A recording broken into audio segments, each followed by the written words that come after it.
Yeah, and real quick, and I'm Carrie Sheffield, but before we go, I know we wanted to give a quick tribute to our friend.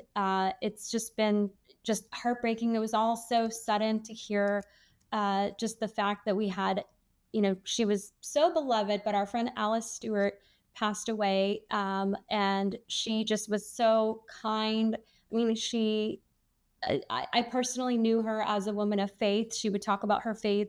I met her originally through our mutual friend Penny Nance, who runs a Christian conservative women's group, and that was the lens that I first knew her, was that she was a strong woman of faith.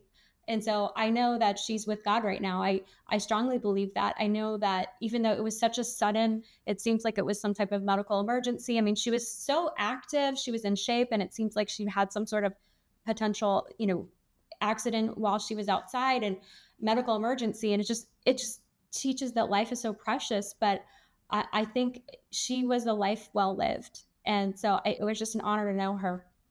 Yes, I totally agree. I love being on the Laura Coach show.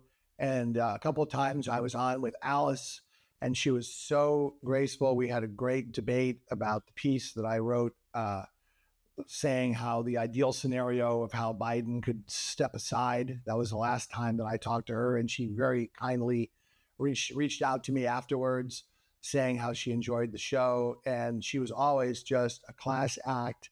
And again, someone who really had, she was a person of principle. She was one of those few people that whether you agreed with her or not, you respected her, both the way she lived her life and for her views. So she will be sorely, sorely missed. And I think she was a, it's just a great loss for all of us in the political world.